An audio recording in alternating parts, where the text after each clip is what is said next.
Entonces vamos a iniciar este momento en el que vamos a encontrar, pues vamos a empezar a mirar cuáles son las prioridades en este momento, cuáles son las estrategias que se están avanzando a nivel del país, con la mirada claramente en todas las agendas que tenemos de biodiversidad y de cambio climático. Para esto, entonces, le quiero pedir muy amablemente a los colegas de las contrapartes que compartamos un poco de esta actualización para que sea la base, el insumo para el trabajo de los proyectos y poder avanzar y poder planear, mirar más adelante qué productos podemos sacar en conjunto desde estas redes. Entonces, quiero darle la bienvenida a Guillermo Prieto Palacios. Él es coordinador del Grupo de Adaptación de la Dirección de Cambio Climático y Gestión del Riesgo del Ministerio de Ambiente y Desarrollo Sostenible. Guillermo, buenos días y bienvenido.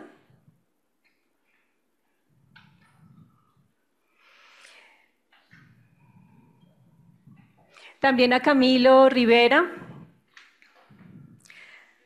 Bueno, Camilo es director de Productividad y Competitividad del Ministerio de Comercio, Industria y Turismo. Y también Alexander Rincón Pérez, es el líder técnico del Departamento Nacional de Planeación.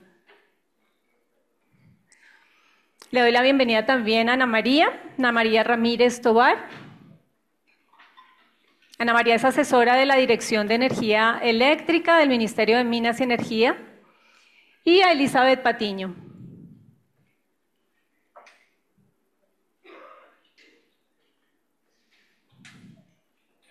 Elizabeth Patiño es subdirectora de Estudios Ambientales del Instituto del IDEAM. Bueno, muy bien. Yo he tenido la oportunidad de acompañar en algunos de los paneles que se ha hecho, pero para quienes no me conozcan, mi nombre es Patricia Bermúdez y voy a estar facilitando este panel en el que claramente vamos a conversar acerca de esas prioridades, de las estrategias que hay a nivel de Colombia desde cada uno de las instituciones, lo que ustedes están trabajando, ¿sí? Y los temas de prioridad que hay allí con miras a las preparaciones de productos que podamos lanzar hacia la COP, hacia las COP, pero también el trabajo interactivo entre los proyectos. Así que, bueno, bienvenidísimos de nuevo. Tal vez iniciemos primero que todo con una pregunta para todos y que parta desde allí, ¿sí? Trabajamos con estrategias, con la mirada en varias agendas, está en las NDC, está en BISAP también. Está Sendai también mirando hacia los objetivos de desarrollo sostenible, por supuesto. Entonces, quizá para dar la bienvenida, yo creería que comencemos por el Ministerio y podemos mirar cuáles son esas estrategias principales. Tengamos eso sí en cuenta, primero que todo, que tenemos un tiempo muy limitado y les voy a pedir que seamos bien concretos, con unas respuestas bien compactas y que sirvan de línea para la base del desarrollo de productos de los proyectos ICI. Bueno, adelante. Muy buenos días a todas y a todos. En nombre del Ministerio de Ambiente, de nuestra directora de Cambio Climático que entró esta semana, Sara Luz Balbuena. Les agradecemos la invitación a GIZ y pues para compartir aquí con los compañeros de panel. Bueno, las prioridades que tenemos, casi todas siempre han sido relacionadas con biodiversidad y cambio climático. Las prioridades nuestras son esta relación que hoy por hoy para la COP16 tenemos relación de biodiversidad y cambio climático. Es bien importante para nosotros en este camino, en esta senda que vamos recorriendo. Sabemos que hay, digamos, dos espacios, que es la COP16 y posteriormente viene la COP29 de Azerbaiyán. La idea es seguir transitando, o sea, los ejercicios que llevemos desde acá, desde la COP16 hacia la COP16 se puedan, digamos, materializar de alguna manera para mantener esa relación de biodiversidad y cambio climático. Otro tema importante de prioridad es darle velocidad a la adaptación. El país es altamente vulnerable, menos mitigador, pero debemos darle una aceleración a la adaptación, ¿sí? Hemos estado muy tímidos, sé que con los proyectos ICI que hemos impulsado o que hemos estado en su trasegar, se han impulsado varias opciones para el territorio, pero aún son tímidas, ¿sí? Entonces hay que darle la celeridad. Algo bien importante en este momento, transición energética. Cómo llevar esa energía, diferentes tipos de energía a los territorios para darle mejor calidad de vida. Y último, que estamos implementando ahora es movilidad humana, ¿sí? Las especies se van a ver afectadas por los cambios de temperatura y precipitación, por el aumento de los gases de efecto invernadero. Entonces hemos estado impulsando ese ejercicio de movilidad humana o migración que la conocen algunos de ustedes. Entonces, qué fantástico sería de que alguno de los IKIs o en alguna de las ventanas pudiéramos promover movilidad humana, fuerza laboral, climática. Ese sería como el interés próximo, ¿sí? En este sentido. Guillermo, muchas gracias. Quizá invitaría ahorita a Alexander a complementar desde el DNP con los temas adicionales de prioridad, pero también el tipo de estrategias que se están llevando adelante. Vale, muchas gracias. Nuevamente expresarles un saludo de parte de la directora Carolina Díaz, de la Dirección de Ambiente y Desarrollo Sostenible, por la invitación a este espacio que consideramos que es bastante estratégico y precisamente una de las estrategias que nosotros desde el DNP vemos fundamental es esa capacidad de generar conexión y de resultados coherentes. Capacidad de generar conexión, resultados coherentes, teniendo en cuenta que tenemos un objetivo de fondo, ¿no? Que es generar esa transformación del país en el corto, mediano y largo plazo, que es esta misión también que tiene el DNP de articular los diferentes horizontes de planeación. Y en estas estrategias de conexión, pues tenemos un rol también muy importante con las demás entidades a través del CISClima, de poder identificar esas necesidades sectoriales y también poder identificar cuáles son las formas en las que podemos dar mayor precisión a las propuestas o proyectos que resuelven finalmente las problemáticas en los territorios. Una de las principales, y creo que es la que deberíamos tener todos de base, es la superación de la pobreza. Nadie se puede adaptar al cambio climático ni nadie puede mitigar sin poder comer.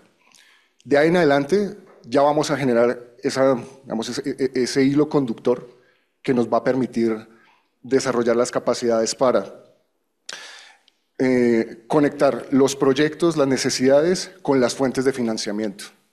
Uno de los instrumentos en los cuales estamos trabajando con mayor ímpetu es el corredor de financiamiento climático, donde podamos tener un ecosistema que permita conectar esas necesidades del territorio a las comunidades, que pueda conectar a los quienes tienen las capacidades para formular los proyectos y que incluso puedan ser diseminadores de esas capacidades, con las fuentes de financiamiento, con los que tienen las capacidades también para facilitar que esas fuentes se conecten a esos resultados y que finalmente apunten a vencer estas condiciones de vulnerabilidad que tenemos en Colombia.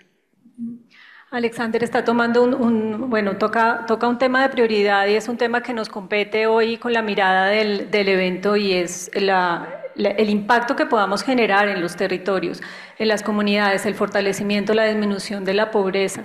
Y ahí entra el tema energético muy fuertemente.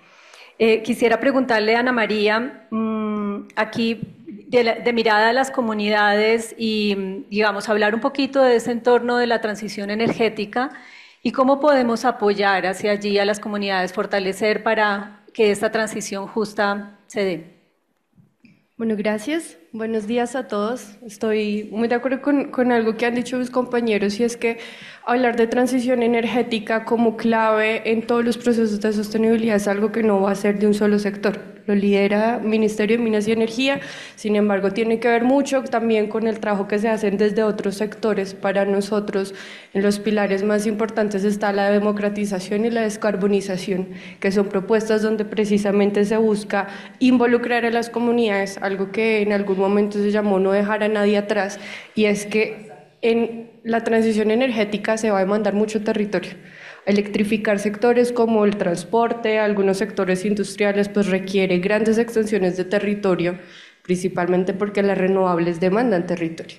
Entonces, eso va a hacer que sea importante trabajar con las comunidades. No podemos replicar el mismo modelo de energía donde antes eran fósiles a gran escala y ahora solamente son renovables a gran escala, pero el paradigma no cambia. Por eso en esta propuesta de transición energética justa se incluyen a las comunidades en el centro como uno de los elementos necesarios en la democratización. No solamente es decir, vamos a poner paneles, sino cómo las involucramos. Hay una de las estrategias que ha adelantado el Ministerio son comunidades energéticas, donde busca que a pequeña escala o en generación distribuida pueden tener una aproximación a la generación con fuentes más diversas que solamente la solar y que puedan tener un crecimiento paulatino. Se estipuló hasta 5 megavatios, que es una potencia grande. Entonces, ¿cómo apoyamos a las comunidades? Precisamente pensando proyectos que los puedan incluir, que les den realmente una participación activa, no el papel de beneficiario, sino realmente dándole las oportunidades y las herramientas para que ellos puedan participar y entendiendo que el paradigma energético tiene que cambiar con la transición energética. No es replicar el mismo modelo con una tecnología nueva, sino pensar cómo diseñamos desde el inicio los proyectos de una forma que realmente tenga un impacto distinto en los territorios. De acuerdo, y obviamente no se puede impactar comunidades sin tener en cuenta los diferentes sectores. Allí quizá, Camilo, si puedes complementar, que nos cuentes un poquito cuáles son esos sectores de prioridad, ¿sí? ¿Cómo entra aquí la empresa privada en este impacto que queremos generar en los territorios? Bueno, buenos días a todas y a todos, muchas gracias. Pues desde el Ministerio de Comercio, como ustedes saben, digamos nuestra política se rige por la política de reindustrialización, que aunque pues fuimos como el sector que lideró junto con el DNP en la construcción de esa política, en realidad es una política multisectorial, o sea, para eso son los documentos COMPES. Y en ese sentido, pues lo que se pensó en esa política es tener 4 grandes apuestas y una apuesta transversal desde los territorios, digamos, cómo construíamos apuestas productivas de abajo hacia arriba y demás, pero en esas 4 apuestas básicamente es transición energética justa, agroindustria y soberanía alimentaria, cómo construimos industrialización a partir del sector salud y cómo construimos industrialización a partir de los sectores de defensa, digamos, volcándolos con una lógica más productiva, por así decirlo. Pero digamos, al margen de eso y para lo que nos convoca hoy, pues yo veo que los proyectos estarían más enfocados en la apuesta por la transición energética justa y la apuesta por la agroindustria y la soberanía alimentaria. Y allí pues iniciar un poco, retomando con lo que nos menciona el Ministerio de Ambiente, nosotros vemos una oportunidad muy grande en términos de bioeconomía, entendida en sentido amplio, o sea, como que todos pensamos que bioeconomía es producir frutos del bosque y eso es una parte, pero en realidad de ahí inicia, pero eso tiene usos en un montón de actividades productivas que para que lo tengan presente, ya que tenemos muchas mujeres en el auditorio. Por ejemplo, en cosmética tiene un potencial muy interesante el uso de estos ingredientes, pero todo arranca desde la bioeconomía, precisamente en trabajo con las comunidades. Podemos desarrollar también una apuesta muy interesante con el sector salud en términos de fitoterapéuticos, también derivados de ese conocimiento ancestral de nuestras comunidades, pero para eso pues necesitamos llevar la lógica de la ciencia y la tecnología para hacer investigación ya un poco más formal con las comunidades. Obviamente ahí tenemos el gran reto de cómo respetamos los derechos de los saberes de las comunidades y cómo valorizamos esos derechos y que no sea simplemente que les robamos su conocimiento, por así decirlo. Pues no me malinterpreten, es simplemente una forma de ponerlo. También en farmacéutica la bioeconomía tiene unos usos muy interesantes. Y hay otra pata de la bioeconomía que, digamos, intersecta con la apuesta por la agroindustria y es cómo producimos biofertilizantes, biofábricas. Digamos, son ese tipo de proyectos los que desde nuestro sector creemos son los más, primero porque tienen un impacto muy grande, segundo porque son los más interesantes porque le pegan a varias apuestas simultáneamente. Entonces, una gran apuesta nuestra es esa apuesta por la bioeconomía. Y ya, digamos, porque tiene impacto en varias de nuestras apuestas. Otro en términos de la transición energética justa. Ahí tenemos muchas líneas, demasiadas líneas de trabajo, diría yo, para los pocos que somos. Pero digamos, precisamente es como complementando la visión que tiene el Ministerio de Energía. Entonces el Ministerio de Energía obviamente pues piensa en cómo transforma esa matriz de producción energética. Nosotros desde el punto de vista del Ministerio de Comercio es, bueno, si sabemos que va a haber esos proyectos grandes de transformación de la matriz energética, pues eso qué impacto tiene en términos productivos. Y es que tenemos que construir una industria que sea capaz de encadenarse esos grandes proyectos. Esos grandes proyectos son, como valga la redundancia, son grandes, son enormes, son inversiones muy grandes. Y pues si alguno de ustedes es empresario o emprendedor o empresaria o emprendedora, pues uno básicamente invierte es donde haya demanda. Yo no voy a invertir sin tener tan claro a quién le voy a vender.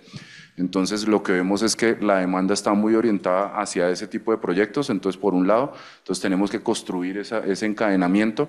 Y es algo que aquí no la pasamos discutiendo con los del financiamiento, y es que es muy fácil conseguir recursos o para la matriz energética o ya para trabajar con comunidades ya muy de base, pero en el medio y en construir esas capacidades industriales, técnicas y de formación de capital humano no es tan fácil.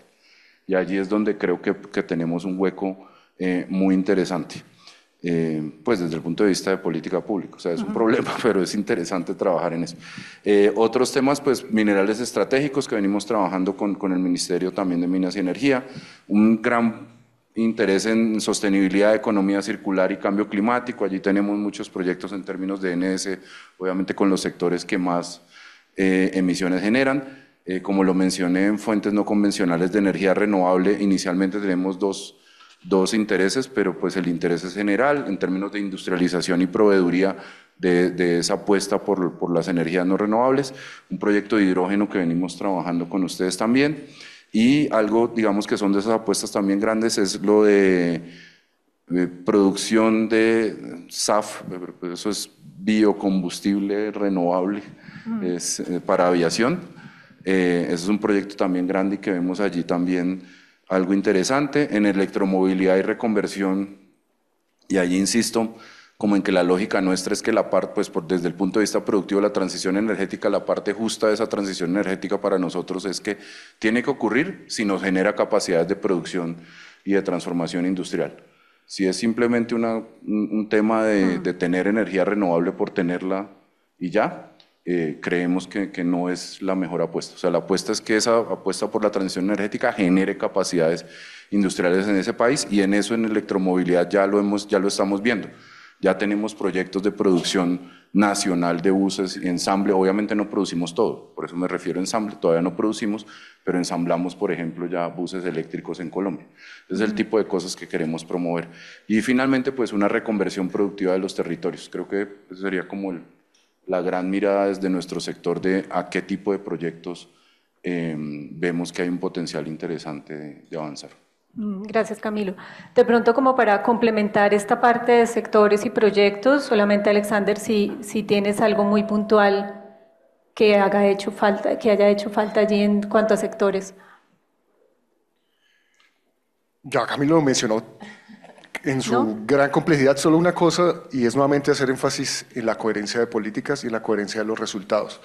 No podemos parcializar los temas únicamente porque, vamos, administrativamente a nivel de sectores nos queda más fácil parcializarlo, pero al final, o sea, todos estos proyectos productivos es clave identificarles cuáles son los resultados que puede tener o sus interacciones en biodiversidad, en economía circular, en uso del suelo, en emisiones, particularmente desde la vista de cambio climático, pensarnos en cómo todas estas intervenciones, cómo todas estas políticas que buscan esa transformación rápida, acelerarla en el corto plazo, cómo tenemos una mirada anticipatoria para decir, bajo unas condiciones, bajo unos escenarios de incertidumbre de cambio climático, cómo las vamos diseñando desde ya para que se vayan adelantando esos resultados y su sostenibilidad de cara a esos retos que tenemos, y de la mano que se pueda ir resolviendo el tema de las emisiones. ¿Cómo hacemos para usar más eficientemente el suelo, que es el principal problema de Colombia en cuanto a emisiones de gases de efecto invernadero? Y pues para eso tenemos que hablarnos y generarnos conexiones. Estamos aquí, bueno, precisamente yo quería escuchar a Elizabeth en cuanto a los datos. ¿Cómo entra el instituto aquí de cara a todos estos retos? Bueno, muchas gracias por la invitación en nombre de la directora general del Instituto de Hidrología, Meteorología y Estudios Ambientales, Gisliani Echeverry, para los organizadores y por supuesto, pues yo creo que tengo la respuesta y sí, son los datos. ¿Qué se puede hacer con los datos? Para poder tener coherencia, pues necesitamos tener unos muy buenos datos que sean consistentes y que obviamente son completamente pertinentes a nuestra misionalidad como el brazo técnico científico del Ministerio de Ambiente para poder tomar decisiones y poder generar políticas públicas. En ese orden de ideas, pues se requiere, y allí tenemos pues todo el aparato de lo que es el SNIC, con ese Sistema Nacional de Información de Cambio Climático, y necesitamos que los sectores, ¿cierto? Todos los sectores, pues tengan para mitigación, su monitoreo, reporte y verificación completamente articulado, y que permitan que los datos pues nos permitan decir cómo vamos en términos de mitigación, pero no solamente en mitigación, sino que monitoreo y evaluación para adaptación y nos permita saber y poder tomar esas decisiones respecto a si estamos logrando.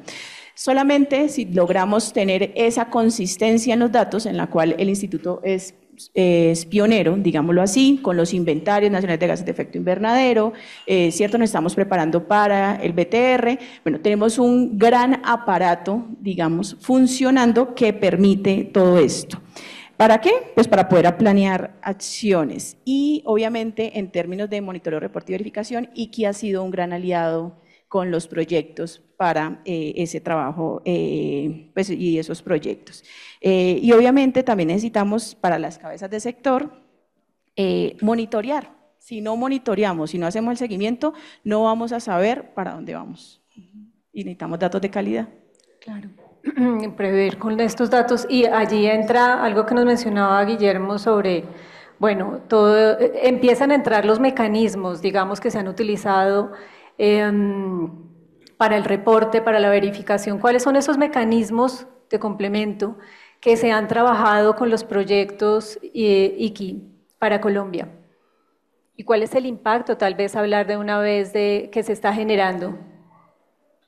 Pues digamos los instrumentos a los que han alojado digamos todo el ejercicio de los ICIs últimamente se han concentrado en contribuciones nacionales determinadas, esa apuesta de país como país para responderle al mundo, ¿sí? Entonces creo que hemos venido trabajando quizás con los sectores donde hay más, digamos, donde hay más generación de GI. Entonces en este caso es con el Ministerio de Agricultura y Desarrollo Rural, ¿sí? Con ellos terminó el año pasado el de ProNDC, donde casi durante 5 años pudimos hacer todo un ejercicio de algunos cultivos y llevarlos hasta el final, digamos, con todo un seguimiento y toda una trayectoria, ¿sí? También, digamos, en otras cosas, pues ha podido contribuir a instrumentos territoriales o instrumentos sectoriales, como el caso de los planes integrales de gestión de cambio climático para los territorios y para los sectores. Se han nutrido, se han podido hacer implementaciones de esos ejercicios, ¿sí? O sea, de esa planificación ya se ha podido materializar de alguna manera algo que se requiere como esos instrumentos secundarios, ¿sí? Entonces, creo que ha sido una buena oportunidad para poder mover diferentes instrumentos, ¿sí? Porque por lo general nos quedamos en una parte. Ayer analizamos con el grupo que en el ciclo de la adaptación hay como 4 cosas que hay que hacer: evaluación, planificación, monitoreo de evaluación y bueno, no me acuerdo el otro, pero nos quedamos en la planificación, ¿sí? Entonces, a través del ejercicio de los ICIs hemos podido saltar a una implementación y poder tener algún impacto, tanto en mitigación como en adaptación e incluso como algo de gestión o riesgo climático, ¿sí?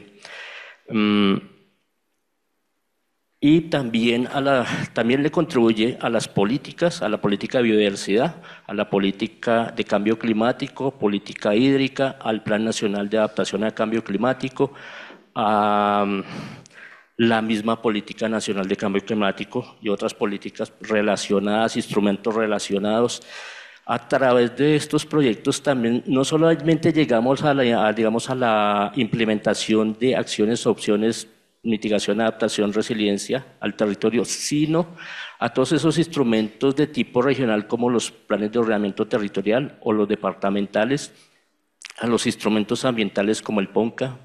Hemos podido llegar de alguna manera a poder, digamos, a poder transitar y poder incluir o ser incluyentes o colocar consideraciones de cambio climático, de biodiversidad en diferentes instrumentos para no crear más. O sea, es transitar en lo que existe, ¿sí? O sea, creo que en este momento estamos demasiado planificados, pero no hemos dado ese paso grande de poder volver implementación o instalar cosas. Muchas gracias, Guillermo. Y aquí, hablando de los instrumentos, también se conecta el MRB con el DNP, digamos, con este liderazgo que tienen ustedes, cómo conecta allí, qué hay que mirar para poder ir ampliando, ir aumentando ese interés que tenemos en el impacto y en la generación, en la ampliación de las metas que ya hemos ido cumpliendo. El punto más amplio, digamos, la sombrilla que nos reúne es la transparencia. Y en eso me uno a las palabras de Elizabeth, porque efectivamente necesitamos datos que nos manden una señal de avance, de resultado, pero está el desafío de que necesitamos identificar esa costo-efectividad del dato. No podemos tener todos los datos que quisiéramos para poder tener las respuestas y actuar frente a la implementación que necesitamos de esas metas y de esos compromisos de cambio climático. Nosotros hemos venido avanzando en este desarrollo del sistema de monitoreo, reporte y verificación como esa herramienta de rastreo para identificar de esas inversiones públicas y privadas cuáles son más compatibles con unos resultados de adaptación, de mitigación e incluso integrales. Pero existen todavía los desafíos de decir, ¿eso es suficiente para decir que Colombia está adaptada? ¿En qué momento Colombia ya está adaptada, por ejemplo? ¿O que ya cumplió con su compromiso de reducción de emisiones o de descarbonización, si lo vemos desde un eje mucho más amplio? Es un desafío y nuevamente uno de los puntos de necesidad es sentarnos a hablar. ¿Tú cómo estás midiendo desde lo que está abajo en el territorio a nivel de predio? ¿Tú cómo lo estás haciendo para que cumplas tus planes de desarrollo municipal? ¿Tú para el territorial? El PIG, o sea, toda esta coherencia, bien lo decía Guillermo, tenemos muchos instrumentos de planeación, pero que no se hablan entre sí, o que pueden tener indicadores disímiles. Entonces, buscar esta coherencia que haya entre los diferentes indicadores que nos den una señal efectiva de la transparencia de todos nuestros esfuerzos a nivel territorial y sectorial, incluso individual, en adaptación y mitigación, es el gran desafío. Y nuevamente, vuelvo a cerrar, necesitamos sentarnos, generar esas conexiones, generar la confianza y poder identificar también esas necesidades, esas dificultades y esas facilidades que tienen los diferentes actores para medir bien y sobre todo de manera costo efectiva, que no nos quedemos pensando en tener solo los datos perfectos para tomar decisiones. Aquí hay algo muy claro e importante y es nuestra necesidad como colombianos de estar planeados hasta lo más mínimo y hay un llamado claramente a la implementación fuerte con la mirada a territorios, pero al monitoreo, a poder saber y cómo vamos a monitorear. Yo creo que es muy importante el mensaje que escuchemos de ustedes ahorita para poder seguir la línea y llegar a unos productos concretos, a una interacción entre todos, a poder mirar qué es lo que realmente se está trabajando en los territorios y poder implementar algo muy reducido, tal vez lo más simple, pero que genere mayor impacto. Yo quisiera escuchar de ustedes un mensaje para proyectos, para ese trabajo del día de hoy, hacia dónde debemos mirar. ¿Cuál es la recomendación de ustedes, de cada uno, desde la mirada de su institución, que podamos aquí tomar como base para el trabajo? Empecemos por Elizabeth.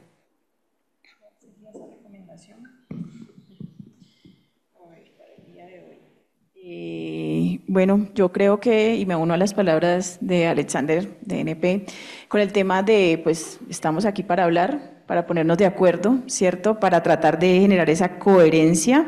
Creo que Colombia ha hecho un ejercicio y lo vimos en la pasada COP en Dubái cuando tuvimos un reconocimiento ante el último BUR 3, el reporte final de actualización, donde nuestros datos, sí, esperamos hasta el último momento para mostrar resultados. Sin embargo, pues somos un referente internacional en que nuestros datos son de calidad, ¿cierto? Entonces, el llamado es unámonos, sí, generemos coherencia, confianza entre actores, logremos articularnos entre nuestras instituciones.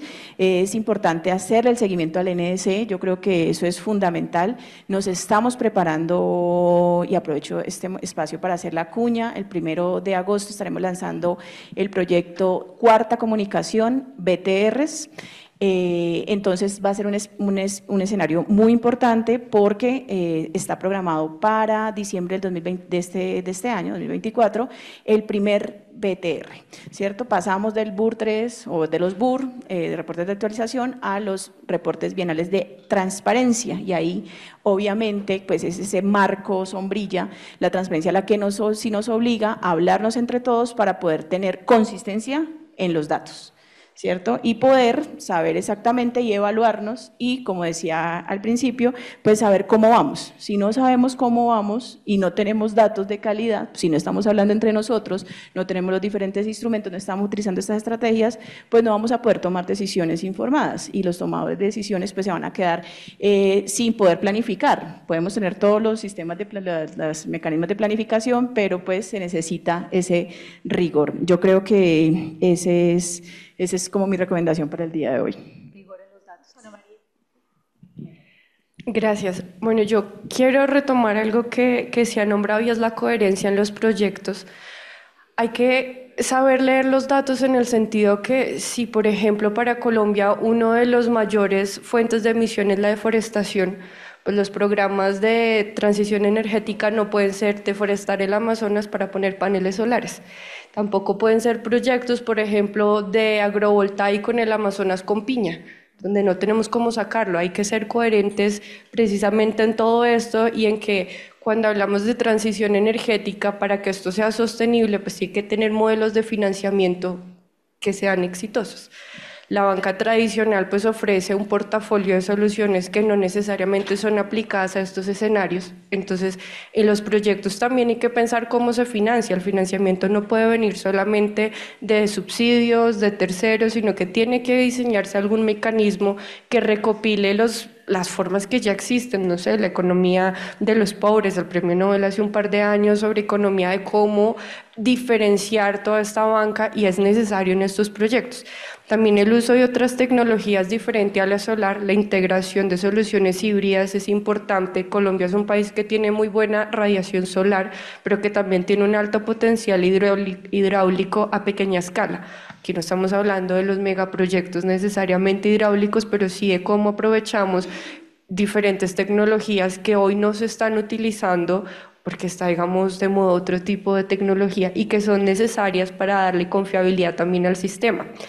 Y también necesitamos estrategias de sostenibilidad y escalabilidad. De frente a las comunidades, pues no podemos esperar que tengan la capacidad de gestionar activos de 1, 2, 5 megas, pero sí un plan donde ellos puedan tener un crecimiento orgánico en la medida que conocen la tecnología y mejoran sus procesos de gobernanza y tejido social.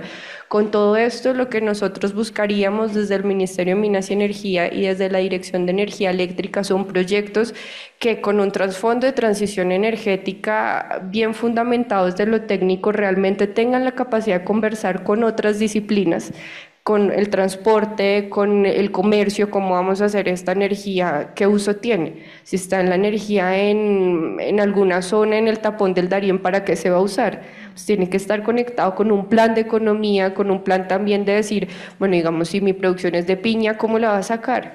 No solamente decir se va a producir, sino cómo la conecto en el mercado. Eso es una parte bastante relevante en todos estos proyectos. Gracias, Ana María. Alexander. Gracias. Yo diría, nuevamente retomando el mensaje transversal de mis intervenciones, mantengamos la conversación.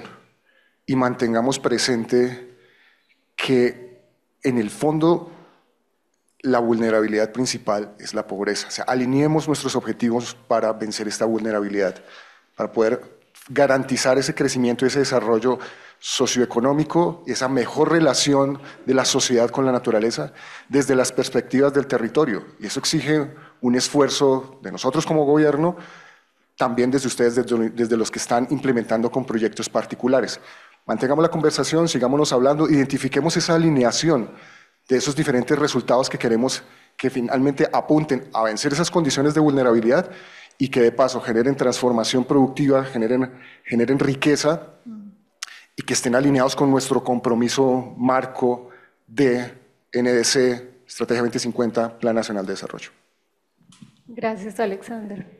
Camilo. Bueno, no, creo que ya, yo solo añadiría o reiteraría el mensaje de tener esa visión como de que, digamos, todos esos proyectos tienen que transformarse en capacidades en los territorios, en desarrollo productivo, y creo que es una gran oportunidad y eso es el espíritu de la política de reindustrialización, es cómo convertir todas estas inversiones, todos los retos y normas que nos están imponiendo en el mercado internacional en una oportunidad de desarrollo para el país, tanto para las pequeñas comunidades, pero también para la industria más fuerte que en su reconversión va a aprovechar esas oportunidades.